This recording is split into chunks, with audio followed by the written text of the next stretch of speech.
Sagarika Ghose. Thank you, Mr. Chairman, sir. On behalf of All India Trinamool Congress, I rise to speak on the Central Excise Amendment Bill 2025. Sir, this is the first time I'm speaking and you are in the chair. I take this opportunity to convey my greetings to you from all of us.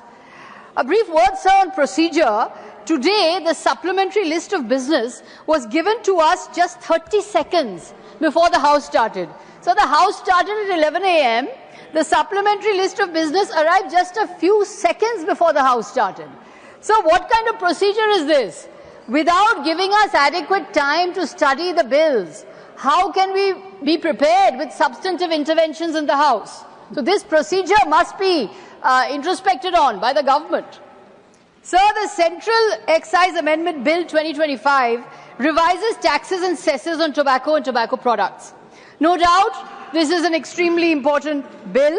It is actually crucial from a public health standpoint because higher taxes may, and I use the word may advisedly, may discourage tobacco consumption. Tobacco and tobacco products use results in mouth cancer, lung cancer, and other fatal cancers. There were over 15 lakh cases of cancer across the country in 2024 alone from tobacco use. On oral cancer, there were 1,30,000 new male cases in 2024, according to the Indian Council of Medical Research. Lung cancer cases are projected to increase from 63,708 cases in 2015 to 81,209 cases in 2025. Most patients, when they come with these forms of cancers, present with an advanced form of the disease, of which 80 to 85% are incurable, causing nearly 60,000 annual deaths from lung cancer alone. Yet, the point must be made, sir, that even if you increase taxes on tobacco and tobacco products, what are you doing from a public health policy point of view to raise awareness and disseminate urgent information on the harmful effects of consuming tobacco? What are you doing from a public health perspective? Because just by raising taxes, it is not going to discourage people from smoking or consuming tobacco products. People who are addicted to tobacco or who consume tobacco products will consume them anyway, even if you keep raising taxes.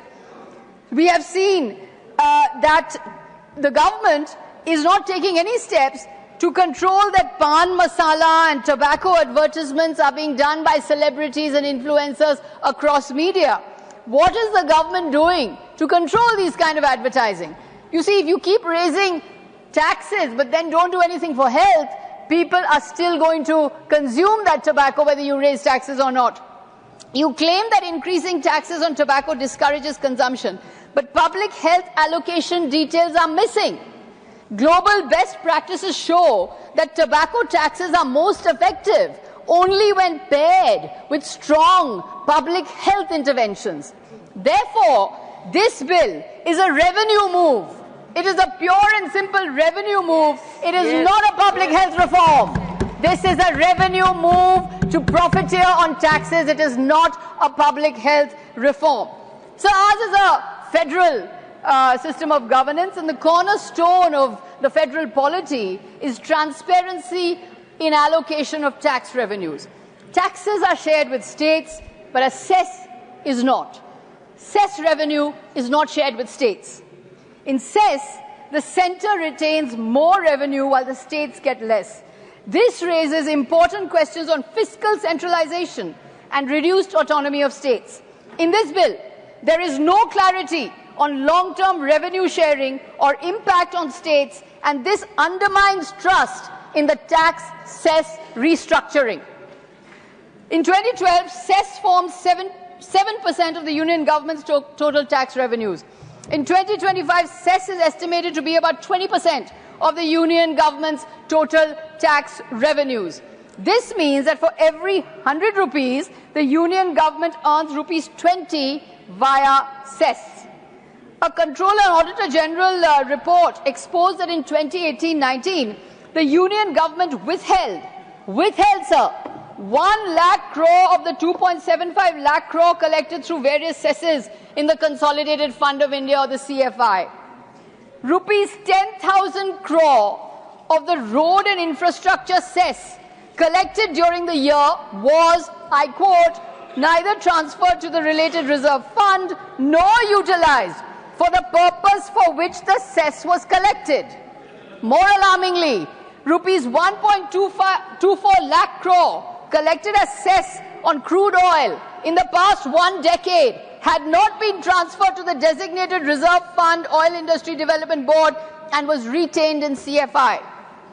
The report further states that non-creation, non-operation of reserve funds makes it difficult to ensure that cesses and levies have been utilized for the specific purposes intended by the Parliament. What are the cesses and levies being used for? Where is transparency? Where is accountability on the part of the central government in the cesses and levies that it's collecting? In the early 1980s, the Sagarika Commission recommended that cesses and surcharges should be levied for a specific period only and for a limited time period only. In 2010, the Punchi Commission stated that extension of cesses and surcharge amounts to dilution of the recommendations of the Finance Commissions and deprive the states of their due share in central tax revenue. Rupees 5.7 lakh crore of cess and surcharge has been lying unutilized since 2019. So, the bill's tax cess structure centralizes revenue with the union government and reduces potential revenue for the states. It lacks transparency in how the cess will be used, raising extremely grave and serious concerns about federalism and the dues of states, as well as accountability of the central government. So, in any case, we know that this government does not practice cooperative federalism. It practices discriminatory federalism. There is no accountability on how the cess will be shared. So, the sharp excise hike in the bill will hit the poorest producers first, small farmers, BD units and tribal communities. The bill raises excise on all unmanufactured tobacco from 64% to 70%, increasing input costs for small processors and pushing thousands of MSMEs, BD manufacturers into distress. For Adivasi Tendu leaf collectors, women BD rollers and small growers across Bengal, Odisha, Jharkhand and Bihar, this translates into direct income loss and a serious blow to their traditional livelihoods. Excise duty accounts for 5% of the union government's revenue. As per the RBI, the divisible pool between states and centre has shrunk from 89% of gross tax revenue in 2011 to 79% in 2021. This despite the 10% increase in tax devolution to states as recommended by the 14th Finance Commission. So, there is no transparency in this bill on how revenues are going to be shared between states and centre. This is a bill which is going to increase fiscal centralization. It is going to deprive the states of revenue. It is going to deprive the states of autonomy. It is increasing the unaccountable centre's powers over monopoly of tax revenues, monopoly of cess.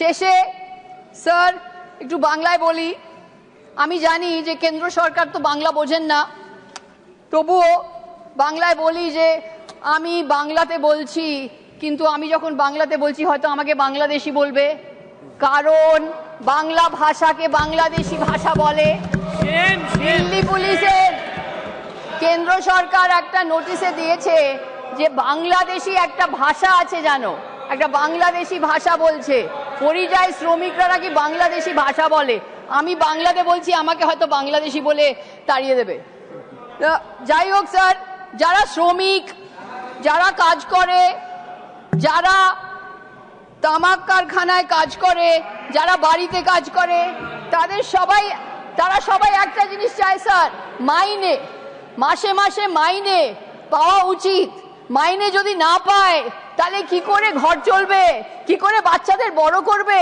কি করে খাবে, কি করে বাচ্চাদের স্কুলে পাঠাবে? মাইনে না থাকলে কি করবে স্যার? শ্রমিকরা কি করবে যদি মাইনে পাচ্ছে না? Sir, Manrega workers in Bengal have not received their wages since 2022. Nearly 2 lakh crore is due to the state of West Bengal from the union government across various schemes. Sir, Bangla টাকা আটকে রাখছে কেন? বাংলাকে বঞ্চিত করছে কেন? বাংলার লাঞ্ছনা বন্ধ করো।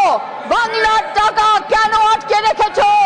Sir, this government is withholding the Manrega workers' wages. People are suffering because this government has not released the wages of Manrega workers.